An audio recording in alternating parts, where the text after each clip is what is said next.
What's going on, guys? I hope everyone's having a fantastic day. Today I bring you another build video.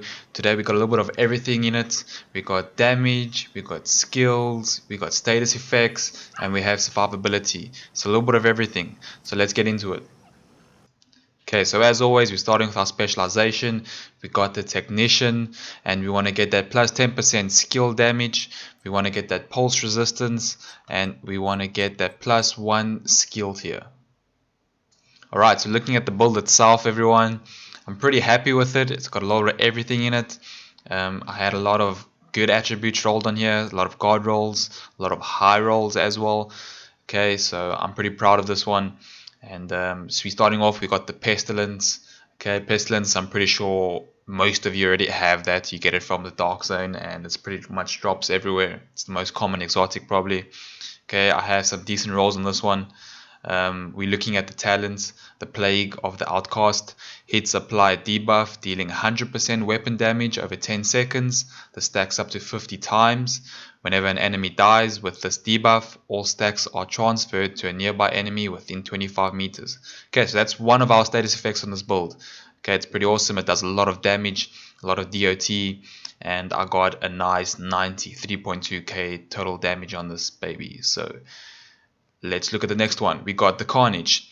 Because it's got a bit of a bleed build on here, so we're going to be using the Carnage. I got 73.4k damage on there.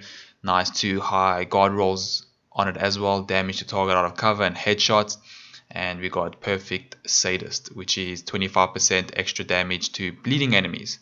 And after 3 kills, you apply bleed to the next enemy you hit. I don't use this weapon actually that much, but it's a nice secondary to have. My third weapon is the Orbit. Swapping from this weapon within 10 seconds of killing an enemy grants 35% critical hit chance and 40% critical hit damage for 15 seconds. Okay, this is from the DZ only. There's a 1% chance of getting this. I keep it on the build just in case. You never know what might happen, but it's not always necessary to have it. So you guys can put whatever you want over there in your pistol slots. Okay, so on our pieces, we are using the System Corruption gear set. Okay, 4 pieces.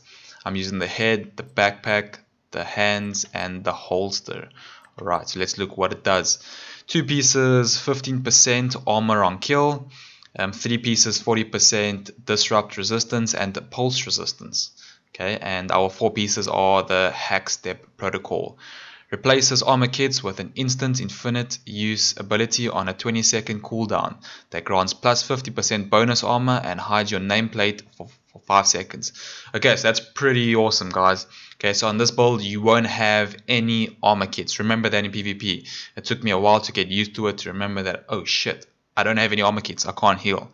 Alright, but this skill, it's like a skill pretty much, and it's instant as it says. Okay, you press your right key on your trackpad. Okay, on Xbox it'll be the same. On PC, I'm not too sure. I'm a PS4 player. Okay, but anyway, the Hackstep protocol gives you 50% bonus armor. Right, I'm sitting on 1 million armor, so 50% of that is pretty awesome. It goes up quite a lot, and if you got anybody else on the team also giving you bonus armor, it's pretty awesome. Okay, so we need that bonus armor for our chest piece, which I'll show you now. Okay, so for the chest piece, we're using the Hunter Killer. If anybody saw my previous video, I said I was going to make a build using this chest piece that I got. Okay, this chest piece on this build works extremely well. It's super awesome. Okay, I love this chest piece. It's so great. It gives you plus 10% status effect because it's a Goland gear, and we're going to use 1 piece of that. It gives you armor. I rolled a status effect on it plus 10%, and I got critical hit chance 6%, and I put a skill haste mod in there as well. Talking about mods, I put a 5.1% crit hit on the mask as well. Okay, so the talent we're looking at is the Perfect Intimidate. While you have bonus armor, amplifies total weapon damage by 40% to enemies within 10 meters. Okay, so remember the set gives us bonus armor. Alright, so that means when you use that infinite use ability, you automatically get the bonus armor to your weapon damage. So remember, the pestilence is hitting for 93.2k, so that's awesome. So with the bonus weapon damage here, we are going to be shredding. We are going to be hitting hard, okay, which is pretty awesome. And for our holster, we have our next piece of system corruption, status effect on that as well. So all 4 pieces of our system corruption, we have status effect.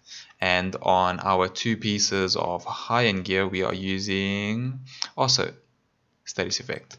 Okay, so all our pieces will have status effect on them.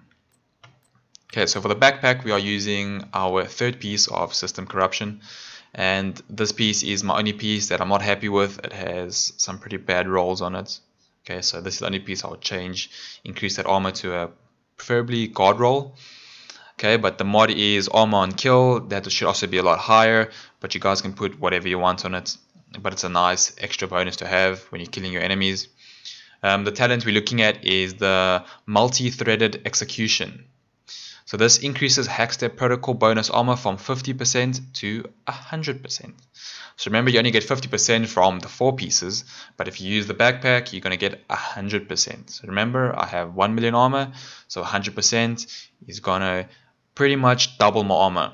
Okay, so you're going to have half your armor is going to be white and half your armor is going to be blue. So you're going to have a crap load of survivability on that one. For the gloves, we're using our 4th piece of system corruption. Remember, weapon damage, status effect. So we look at our knee pads, and I've got a nice pair of knee pads here.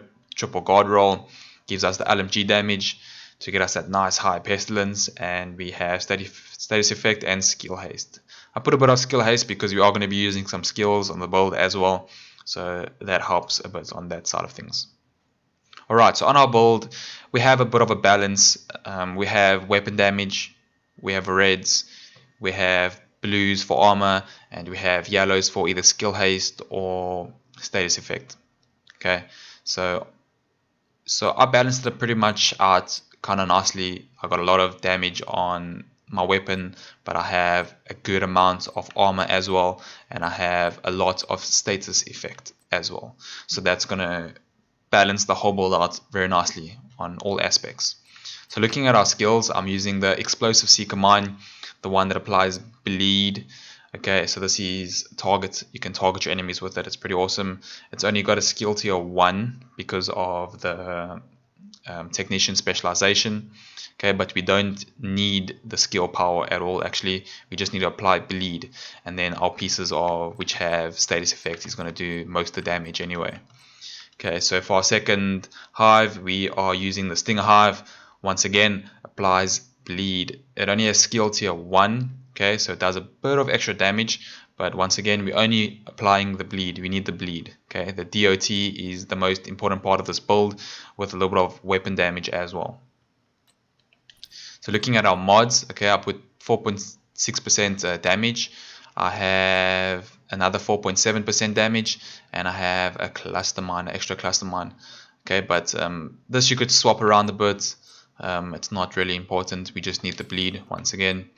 Stinger Hive, I'm using stim efficiency. I don't think it really works on this build. It's just, I think it's the only gear mod I pretty much have with the revive, so it doesn't really work. I have a radius, a nice big radius, so this one you definitely want to put is a nice big radius on it. And I put a bit of extra health so that people can't destroy the hive so quickly. Okay, so onto our stats. Let's have a look here. Okay, so we have 93,000 weapon damage. Awesome. We have only 16.7% critical hit chance, but it's not serious, and the critical hit damage also not serious. And let's look at our armor. Okay, weapon damage first. We got weapon damage 61.3%, pretty high, not bad. Another extra 37% LMG damage. And for our armor, I have roughly a million armor.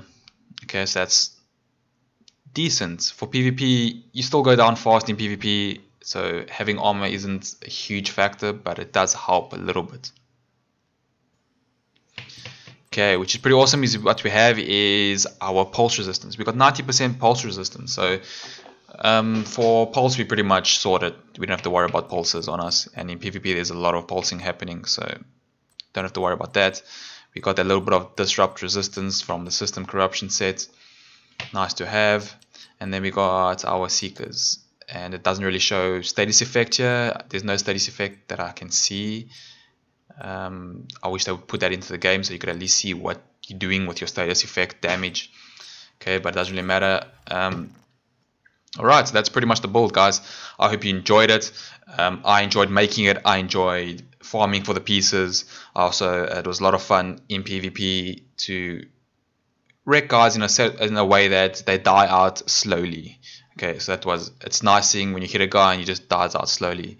Okay, so it's not just drop quickly. It's pretty much like a slow death, which is awesome.